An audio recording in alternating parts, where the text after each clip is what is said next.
Živijo, dragi moji, ponovno smo pri energijski napovedi in tokrat se nam dogaja ene take zelo zanimive energije, pa poglejmo, kaj se dogaja, zaradi tega, ker to se dejansko tudi z našimi energijskimi načrti tega tedna definitivno dobro dopolnjuje. Torej smo v tednu po luninem mrku. Zdaj bi vam pa rada malo povedala, kaj je lunin mrk in zakaj je to neka energija, ki je za nas nekako kar pomembna. Lunin mrk vam bom jaz mogoče preko zgodbice najlažje predstavila tako kot eno veliko zaveso. Okay?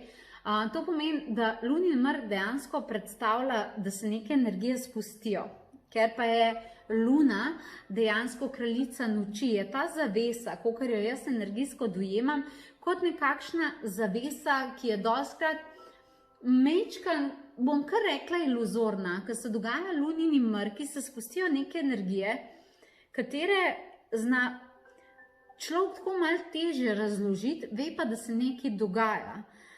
To pomeni, da takrat moraš zelo paziti, ker lahko je bilo vse v redu, imaš svoje cilje, imaš svoje želje in tako naprej. In ko pride lunin mrk, te vpraša, pa je res tako, a stojiš za tem?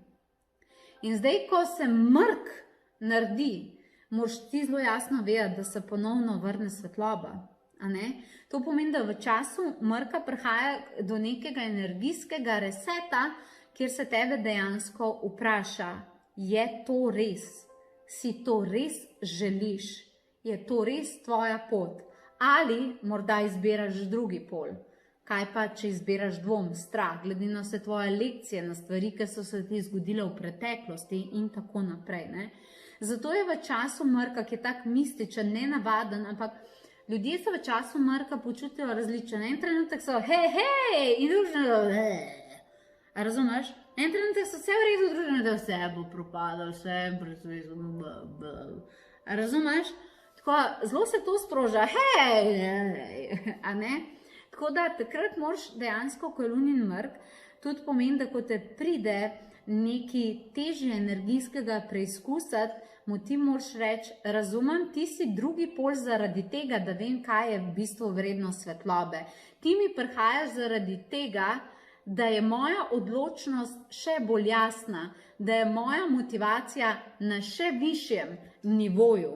Zaradi tega prihajaš k meni. In ko se mrk spusti, je še vsem tista energija, ki reče, ok, vem, da obstaja drugi pol, ampak zavestno zbiram pa tega. Kljub temu, da to obstaja, razumem, ampak me še bolj opominja na to, da hočem naprej, da želim narediti na sebi, da verjamem, da angeli so tukaj, tudi če se v mrku zdi, da nikogar ni, verjamem. In če ti uspeš, ko se zdi, da nič ni in ti rečeš, ne, jaz vem, da je, se zavesa ponovno dvigne.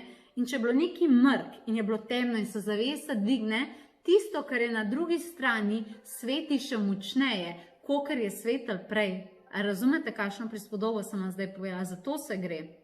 Jaz sem pač opazvala neko svetlobo, ampak ko se naredil mrk, je ta vrednost svetlobe na drugi strani še močnejša, kar pomeni, da se bo povečala moja vera, moje zaupanje, moja sreča ob tem. Ko se zdi, da angelov ni in jaz rečem, vem, da so, se mi njihovi čudeži še bolj pokažejo, zato ker se dokažejo. Razumete?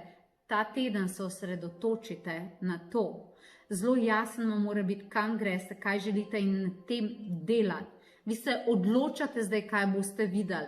Nekaj vam zunanji svet prikazuje in vam govori, da morate videti. Dosti je bilo tega v medijih in povsod, ki so nam kar govorili, kaj naj pričakujemo. Za 3, 4, 5, 6, ne vem koliko mesecev naprej, kaj naj pričakujemo. To je ta mrk.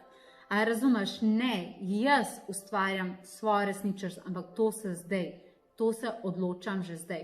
In to bo zdaj izjemno pomembno, zato ko potem malo po sredini junija prihajamo v retrogradnega Merkurja, v katerem bom posebej posnela video, ampak je spet ena taka zelo zanimiva energija.